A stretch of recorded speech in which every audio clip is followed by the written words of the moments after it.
आज हम डिस्कस करेंगे डिफरेंशियल स्टेनिंग और माइक्रो डाइसेक्शंस के बारे में। तो ये क्या होते हैं? ये प्रोसीजर्स होते हैं या कुछ मेथड्स होते हैं जो कि साइंस लेबोरेटरीज में इस्तेमाल होते हैं। तो अगर हम बात करें वर्ड स्टेन की, तो स्टेन का क्या मतलब होता है? स्टेन का मतलब होता है दाग, यानी कि कोई कलर्ड पैच या मार्क को क्या कहा जाता है? स्टेन कहा जाता है। और अगर हम बात करें डिफरेंशियल स्टेनिंग के प्रोसीजर की, तो इसमें क्या होता है? इसमें more than one chemical stains use होते हैं, यानी किसी चीज को मार्क करने के लिए या उसकी शनाख्त करने के लिए डिफरेंशियल स्टेनिंग के प्रोसेस में more than one chemical stains का इस्तेमाल होता है। और अगर हम बात करें माइक्रो डाइसेक्शन की, तो माइक्रो डाइसेक्शन का मतलब होता है जब माइक्रोस्कोप इस्तेमाल होती है डाइसेक्शन के प्रोसेस में, तो उस प्रोसेस को क्या कहा जाता है? माइक्रो डाइसेक्शंस। अगर हम बात करें डाइसेक्शन की, तो डाइसेक्शन में प्लांट या एनिमल की बॉडी को डाइसेक्ट किया जाता है, यानी इस तरह से खास किस्म का प्रोसीजर इस्तेमाल किया जाता है कि जिससे वो ओपन हो सके और अंदर के जो इंटरनल पार्ट्स होते हैं उसकी स्टडी हो सके। तो इसको डाइसेक्शन का प्रोसेस कहा जाता है। तो हम इन दोनों टेक्निक्स के बारे में वन बाय वन करके डिस्कस करते हैं। सबसे पहले हम बात करते हैं डिफरेंशियल स्टेनिंग की। तो डिफरेंशियल स्टेनिंग का जो प्रोसेस होता है, यानी जिसमें हम एक से ज़्यादा केमिकल स्टेन्स इस्तेमाल करते हैं, तो ये इस्तेमाल होता है डिफरेंशिएट करने में, यानी जिससे हमें फ़र्क पता चलता है डिफरेंट माइक्रो ऑर्गेनिजम्स के दरमियान। माइक्रो ऑर्गेनिजम्स जैसे कि बैक्टीरिया, वायरसेस और फंजाई वगैरह होते हैं, तो उनके अंदर जो उनके दरमियान डिफरेंशिएशन होती है, फ़र्क होती है, फ़र्क करना होता है, तो वो हम डिफरेंशियल स्टेनिंग की मदद से कर सकते हैं।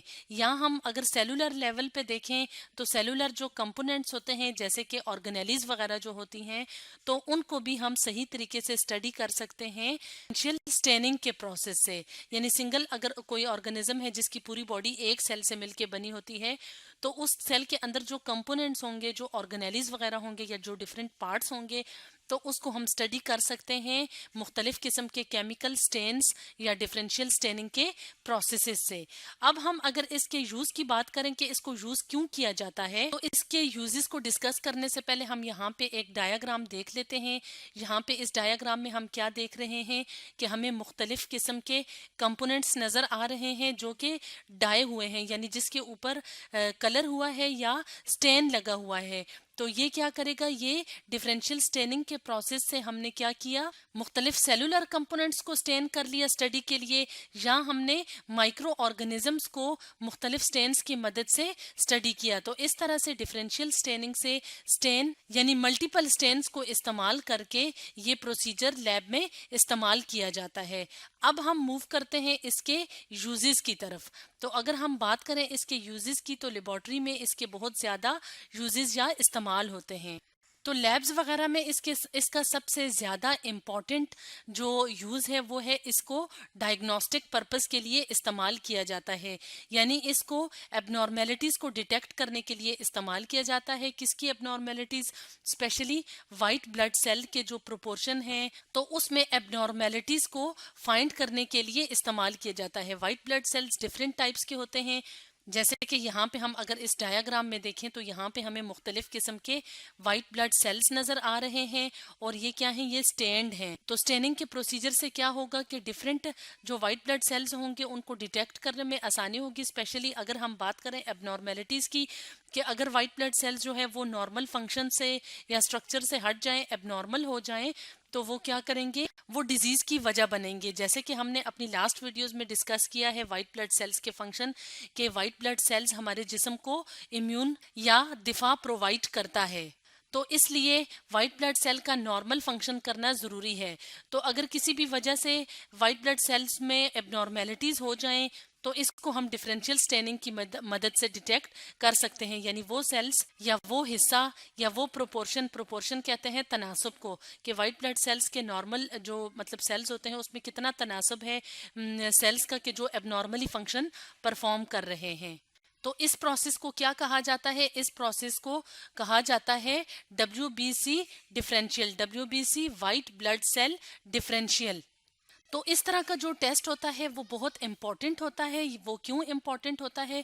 क्योंकि काफ़ी सारी जो डिजीजेस होती हैं वो ऑल्टर कर सकती हैं, चेंज कर सकती हैं वाइट ब्लड सेल्स को। यानी कि अगर कोई डिजीज कंडीशन हो तो वाइट ब्लड सेल जो होगा वो एबनॉर्मल हो जाएंगे, यानी कुछ जो वाइट ब्लड सेल्स हैं उन पे उस डिजीज का इफेक्ट होगा। तो इस चीज़ को डिटेक्ट करने के लिए डिफरेंशियल स्टेनिंग, जिसे इस केस में WBC डिफरेंशियल कहा जाता है, तो वो टेस्ट इस्तेमाल किया जाता है। तो इन डिफरेंसेस को एनालाइज करके और इसके अलावा दूसरे जो क्लिनिकल एग्जाम्स होते हैं या जो दूसरे क्लिनिकल टेस्ट होते हैं उनको भी लेके और उनको इकट्ठा करके मेडिकल प्रोफेशनल्स जो होते हैं वो क्या करते हैं, वो डिजीज को डायग्नोस कर सकते हैं, यानी बीमारी की शनाख्त कर सकते हैं। तो इस तरह से डिफरेंशियल स्टेनिंग का जो प्रोसेस होता है वो मेडिकल की फील्ड में बहुत इंपॉर्टेंस रखता है।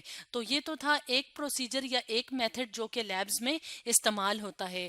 अब हम बात करते हैं दूसरे प्रोसीजर या दूसरे मेथड की, जिसे कहा जाता है माइक्रो डाइसेक्शंस। तो माइक्रो डाइसेक्शंस, जैसे कि हमने वीडियो की स्टार्ट में बताया था कि इसमें मुख्तलिफ टेक्निक्स इस्तेमाल होती हैं जो कि क्या करती हैं, जहाँ पे माइक्रोस्कोप का इस्तेमाल किया जाता है ताकि डाइसेक्शन के प्रोसेस में आसानी हो। तो बेसिकली ये भी जो प्रोसीजर है तो वो क्या है, वो डिटेक्शन के लिए इस्तेमाल होता है। तो अगर हम इस डायग्राम की मदद से देखें तो यहाँ पे हमें एक स्क्रीन नज़र आ रही है और यहाँ पे माइक्रोस्कोप है, यानी माइक्रोस्कोप अटैच होता है एक स्क्रीन के साथ, जिसकी मदद से जो चीज़ हमने जो प्लांट या एनिमल का इंटरनल पार्ट देखना होता है तो उसको पहले डाइसेक्ट किया जाता है माइक्रोस्कोप के नीचे। यानी बहुत छोटे छोटे जो पार्ट्स होते हैं जो कि आम आंख से नज़र नहीं आ सकते, तो वो माइक्रोस्कोप की मदद से डाइसेक्शन करके उनको देखा जा सकता है। यानी अगर हम स्क्रीन पे देखें तो यहाँ पे हमें कोई कंपोनेंट नजर आ रहा है। तो इस तरह से माइक्रो डाइसेक्शन की जो टेक्निक्स होती हैं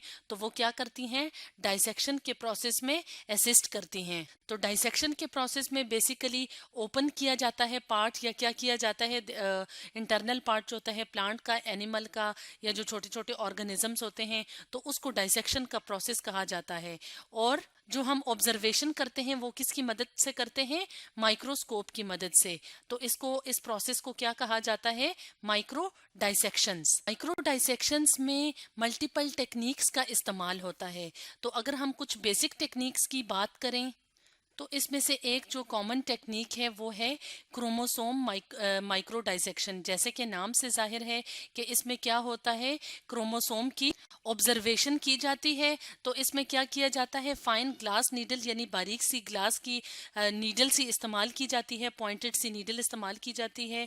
और कहाँ पे इस्तेमाल किया जाता है, माइक्रोस्कोप के नीचे। माइक्रोस्कोप के नीचे क्यों इस्तेमाल किया जाता है और किस चीज को डाइसेक्ट करने के लिए इस्तेमाल किया जाता है, क्रोमोसोम के पोर्शन को रिमूव करने के लिए। यानी जो पोर्शन स्टडी करना होता है उसको नीडल की मदद से अलग किया जाता है एक पूरे क्रोमोसोम से और उसको ऑब्जर्व किया जाता है माइक्रोस्कोप के नीचे। फॉर एग्जाम्पल अगर हम यहाँ पे इस डायग्राम में देखें तो ये जो स्ट्रक्चर हैं ये क्या कहलाते हैं, ये क्रोमोसोम, जिसके अंदर हमारा हेरिडिटी मटेरियल या विरासती मादा मौजूद होता है। तो ये जो स्ट्रक्चर्स होते हैं ये आम आंख से नजर नहीं आते। तो फॉर एग्जांपल हम क्रोमोसोम का ये वाला पार्ट स्टडी करना चाहते हैं तो क्या होगा, जैसे कि हमने वीडियो के स्टार्ट में माइक्रो डाइसेक्शन का पूरा सेटअप दिखाया था, तो उसमें क्या होता है कि माइक्रोस्कोप के नीचे एक बारीक सा पॉइंटेड सा ग्लास इस्तेमाल किया जाता है, यानी ग्लास नीडल यानी सुई से इस्तेमाल की जाती है जो कि ग्लास की बनी होती है। तो उसको अलग इस्तेमाल किया जाता है क्रोमोसोम की डाइसेक्शन के लिए, यानी क्रोमोसोम को इससे क्रोमोसोम का जो पार्ट है उसको अलग किया जाता है और उसको स्टडी किया जाता है माइक्रोस्कोप के नीचे। तो इस टेक्निक को कहा जाता है क्रोमोसोम माइक्रो डाइसेक्शन। तो क्रोमोसोम माइक्रो डाइसेक्शन के अलावा एक और माइक्रो डाइसेक्शन का प्रोसीजर होता है या टेक्निक होती है जिसको कहा जाता है लेजर माइक्रो डाइसेक्शन। जैसे कि नाम से जाहिर है कि इस टेक्निक में क्या चीज इस्तेमाल होती है, लेजर। तो इस टेक्निक में क्या किया जाता है, यूज ऑफ लेजर किया जाता है through a microscope to dissect selected cells. यानी जो सेल्स होते हैं जिनको हमने स्टडी करना होता है माइक्रोस्कोप के नीचे, तो उसमें लेजर का इस्तेमाल किया जाता है। फॉर एग्जाम्पल यहाँ पे अगर हम इस डायाग्राम की मदद से देखें तो यहाँ पे हमें लेज़र माइक्रो डाइसेक्शन का प्रोसेस नज़र आ रहा है। यहाँ पे क्या है, ये लेज़र लाइट है और ये वो सेल्स हैं जिनको हमने स्टडी करना है। तो अगर हम इस पार्ट को स्टडी करना चाहते हैं तो यहाँ पे क्या होगा, लेज़र बीम जो है वो इस पार्ट पे पड़ेगा और लेज़र की मदद से डाइसेक्शन होगी और फिर हम इसको माइक्रोस्कोप के अंडर ऑब्जर्व कर सकते हैं। तो इस तरह से माइक्रो डाइसेक्शंस की टेक्निक से हम मुख्तलिफ पार्ट्स को, सेल्स के या जो भी हम उसको स्टडी करना चाहते हैं, प्लांट्स या एनिमल्स के इंटरनल स्ट्रक्चर्स को या क्रोमोसोम्स को, तो हम इसके नीचे माइक्रोस्कोप के नीचे डाइसेक्शन की मदद से इसको ऑब्जर्व कर सकते हैं। तो आज हमने पढ़ा डिफरेंशियल स्टेनिंग एंड माइक्रो डाइसेक्शंस के बारे में।